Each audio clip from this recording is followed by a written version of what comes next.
Sampai dengan kami rapat tadi belum ada. Jadi aman-aman saja. Hari raya yang baik, puasa yang baik, insya Allah belum ada kenaikan harga BBM ya. Oke. Teman-teman media, Assalamualaikum warahmatullahi wabarakatuh. Salam sejahtera untuk kita semua. Teman-teman media yang saya hormati.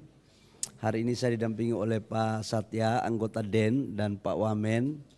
Kami baru selesai melakukan rapat DEN khusus membahas tentang dinamika global yang terkait dengan energi. Alhamdulillah rapat kami cukup alot membahas selama 2 jam dari jam 2 tadi. Dan kami melakukan rapat DEN perdana atas arahan Bapak Presiden dengan melihat berbagai perkembangan yang ada. Alhamdulillah teman-teman semua, kita tahu bahwa Selat Hormuz sekarang lagi ditutup akibat dinamika perang antara Israel, Amerika dan Iran. Dan ini dampaknya tidak hanya pada dampak perang tapi juga berdampak pada energi global. Kita tahu bahwa di Selat Hormuz itu melewati kurang lebih sekitar 20,1 juta barel per day. Jadi Selat Hormuz itu supply global itu 20,1 juta barel per day. Di mana 20,1 juta barel per day itu termasuk di dalamnya adalah Indonesia melakukan impor crude dari Middle East yang melewati Selat Hormuz. Namun dengan berbagai macam dinamika yang ada, alhamdulillah ternyata setelah tadi kita detailing, dari total impor crude kita dari Middle East itu kurang lebih sekitar 20-25%.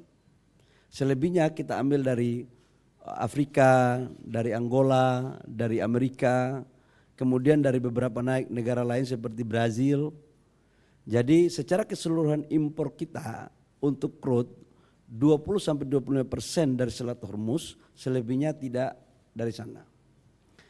Apa strategi yang harus kita lakukan agar kita tidak terperangkap dengan dinamika global? Jujur saya katakan bahwa dari intelijen kami, dari kajian kami, dari komunikasi kami dengan berbagai negara di dunia, sekalipun informasi disampaikan bahwa ketegangan ini akan selesai dalam waktu, ada yang mengatakan 5 hari, ada yang mengatakan 2-4 minggu, tapi keyakinan kami setelah kami melakukan kajian, ini tidak akan bisa kita ramalkan kapan selesai.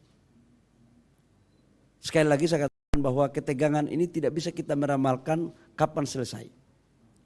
Bisa cepat, bisa lambat. Nah dalam rangka itu kami mengambil alternatif terjelek, katakanlah ini lambat. Maka apa skenarionya? Skenarionya adalah sekarang ini untuk crude yang kita ambil dari Middle East, sebagian kita alihkan untuk ambil di Amerika. Supaya apa? Ada kepastian ketersediaan crude kita. Yang kedua, impor kita kan untuk solar kan udah selesai. Yang kita impor sekarang bensin. RON 90, 93, 95, 98. Alhamdulillah secara kebetulan untuk mengimpor jenis bahan BBM seperti ini tidak kita lakukan dari Middle East. Tapi kita lakukan dari negara-negara di luar Middle East, termasuk dalamnya adalah Asia Tenggara. Jadi ini relatif nggak ada masalah. Yang ketiga adalah persoalan LPG. LPG kita impor 7,3 juta ton per tahun dan tahun ini dinaikkan menjadi 7,8 juta ton. 70%-nya sekarang kita ambil dari Amerika. 30%-nya dari Middle East, dari Saudi Aramco. Kita tahu bahwa dari informasi dinamika ketegangan di Timur Tengah juga terkait dengan Saudi Aramco itu juga kena kemarin dinamika di sana. Maka alternatifnya adalah kita switch lagi supaya kita tidak mau ambil risiko. Sebagiannya kita switch lagi untuk kita belanja di negara yang tidak ada kaitannya dengan Selat Hormuz. Yang keempat adalah pasti dampaknya kepada persoalan harga. Kita tahu bahwa di dalam APBN kita harga ICP itu $70 per barel. Dan sekarang sudah naik menjadi 78 sampai $80 per barel. Ini yang akan kita harus hati-hati, ini berdampak pada kenaikan subsidi yang akan ditanggung oleh negara. Tapi di sisi lain dengan kenaikan harga ICP itu juga negara mendapatkan pendapatan. Karena kan kita berkontribusikan kurang lebih sekitar 600.000 barel sampai 600.000 lebih barel per day. Nah selisih ini yang sedang kita hitung. Arahan Bapak Presiden kepada kami adalah kita harus sangat berhati-hati untuk menghitung semuanya dengan tetap memastikan ketersediaan BBM dalam negeri untuk memberikan kepastian kepada pelayanan kepada masyarakat kita. Khusus untuk menyangkut dengan persiapan hari raya, Hari Raya Idul Fitri, bulan puasa, alhamdulillah teman-teman, saya menyampaikan bahwa untuk stok BBM kita, crude BBM LPG, itu semua rata-rata di atas standar minimum nasional. Kita tahu bahwa standar minimum nasional adalah 21 hari. Ini semuanya di atas 21 hari. Dan memang secara faktanya ketahanan energi kita, storage kita itu maksimal di angka 25 sampai 26 hari, enggak lebih dari itu. Makanya sekarang pemerintah lagi sedang berusaha untuk membangun storage yang kapasitasnya bisa sampai dengan 3 bulan. Karena itu standar internasional. Berikut pasti ada pertanyaan adalah bagaimana dengan persoalan PLN. Saya mencoba untuk melihat dinamika itu juga. Teman-teman media bahwa RKAB untuk batu bara dan nikel itu memang kita lagi menata, kita melakukan penyesuaian. Kenapa kita menata? Karena memang ini kita hitung betul antara supply and demand. Idealnya adalah batu bara kita produksi banyak, volumenya besar, tapi harganya juga harus bagus. Tapi apa yang terjadi? Sekarang kita produksi banyak, tapi harganya kan lagi jatuh. 43% dari total batu bara yang diperdagangkan itu disuplai dari Indonesia. Total batu bara yang diperdagangkan di dunia itu 1,3 miliar ton. Dan kita menyuplai kurang lebih sekitar 500 sampai 550 juta ton. Tapi apa yang terjadi? Harganya bukan kita yang mengendalikan. Harganya di luar yang mengendalikan. Ideal harganya bagus karena supply and demand-nya, supply-nya besar, demand-nya sedikit, maka harganya jadi murah.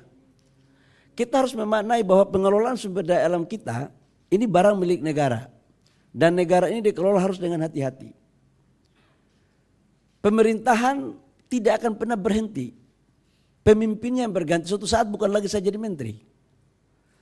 Kita mempersiapkan kepada generasi berikut. Jadi jangan kita mengobrol murah barang-barang kita. Nah kaitannya dengan itu, dengan kita melakukan penataan terhadap RKAB, dengan memprioritaskan untuk memaksimalkan memenuhi kebutuhan nasional. Termasuk dalamnya adalah kebutuhan PLN. Untuk kebutuhan PLN, teman-teman media dan seluruh rakyat Indonesia, saya memastikan bahwa sampai dengan bulan Maret, April, no issue. Karena kita mengikuti terus perkembangan kebutuhan batubara terhadap PLN. Dengan tetap memperhatikan kualitas dan harga yang ekonomis. Ini yang sekarang kita lagi tata. Tujuannya apa? Agar jaminan pasokan dalam negeri bisa kita pastikan tersedia. Tapi juga harga juga bagus supaya pengusaha juga bisa dapat harga yang baik. Tapi juga mampu kita mengelola sumber daya alam kita dengan berkesinambungan yang baik. Kita harus menjaga ini agar anak cucu kita yang suatu saat akan memimpin negara ini juga mereka harus juga bisa melanjutkan dengan baik. Lingkungan kita juga harus melakukan dengan baik. Tidak boleh kita melakukan penambangan dengan jor-joran tanpa memperhatikan nilai yang baik dan lingkungan yang baik.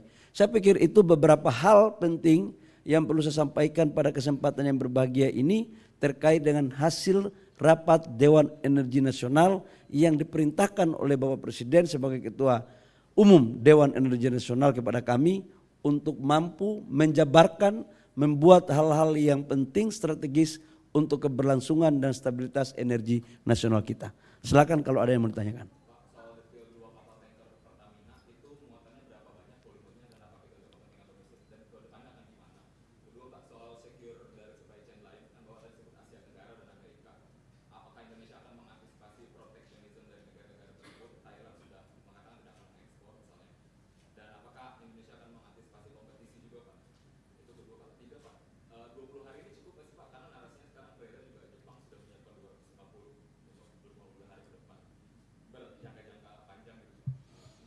Yang pertama adalah menyangkut dengan 2 kapal yang dari Selat Hormuz yang sekarang lagi balik, tadi juga dibahas oleh Pertamina.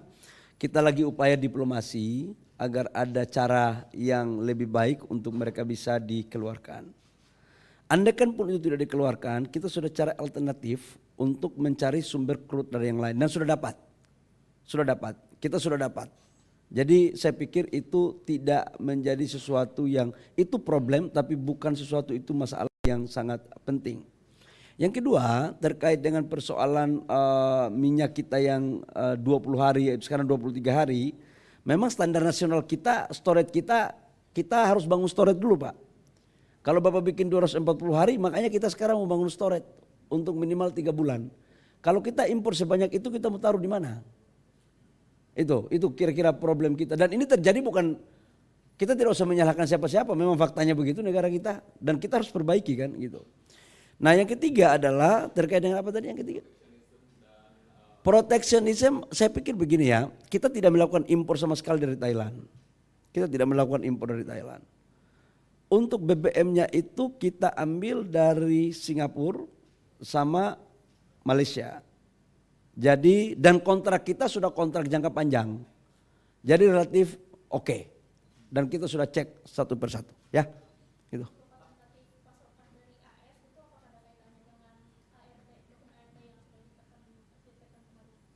Iya.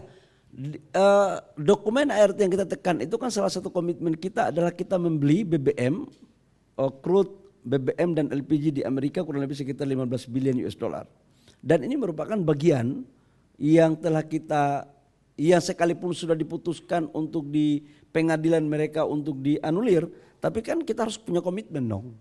Dan apalagi kalau harganya itu ekonomis dan win-win, ya kenapa tidak? Dan ini sudah kita lakukan komunikasi ya.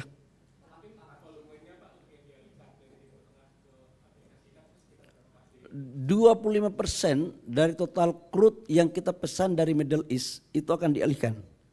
Ya, 25%.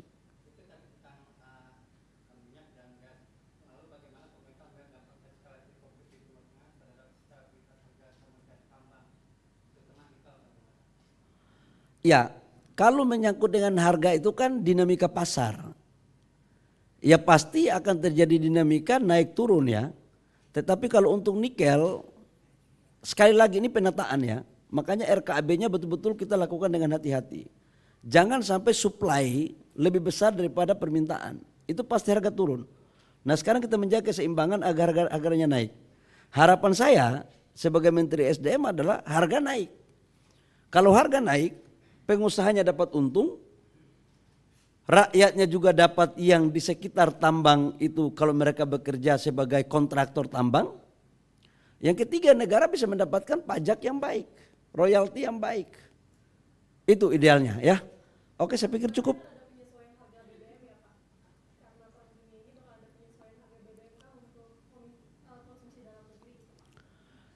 BBM dalam negeri itu kan dibagi menjadi 2. Ada harga yang disubsidi, ada harga yang diserahkan kepada pasar. Kalau harga yang disubsidi, yang bensin, pertalite, itu mau naik berapapun tetap harganya sama. Sebelum ada perubahan dari pemerintah. Tetapi kalau untuk non subsidi, artinya harga pasar, dia akan fluktuatif berdasarkan dinamika harga pasar yang ada, yang sudah terjadi sebelumnya. Kan itu kan sudah terjadi bukan baru sekarang kan. Dan itu sudah terjadi sebelum-sebelumnya berdasarkan Permen tahun 2022 bahwa harga itu bisa, kalau yang non subsidi itu bisa terjadi dinamika. Tapi kalau yang subsidi selama tidak ada kebijakan baru dari pemerintah maka harganya tetap sama. Termasuk dengan subsidi solar. Sampai dengan kami rapat tadi belum ada. Jadi aman-aman saja. Hari raya yang baik, puasa yang baik, insya Allah belum ada kenaikan harga BBM ya. Oke.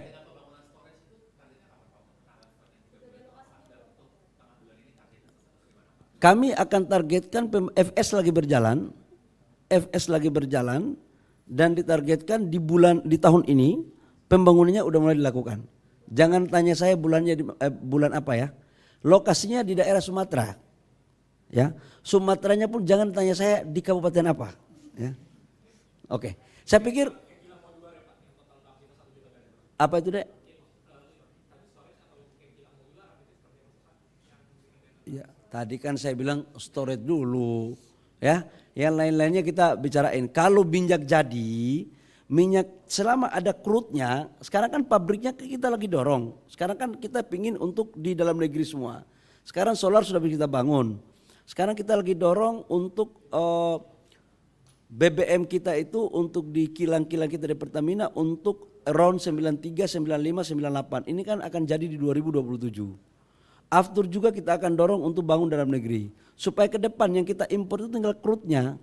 Kalau crude-nya ada, itu tinggal kita punya kilang refinery kita yang akan bangun. Sehingga dia masuk in out. Karena itu kan untuk kebutuhan dalam negeri kita. Baik, teman-teman media semua, saya ucapkan terima kasih banyak atas perhatiannya. Wassalamualaikum warahmatullahi wabarakatuh. Stay updated, info terkini masih banyak. Jangan lupa subscribe, like, dan share YouTube official OKZone. Dan selengkapnya ada di okezone.com.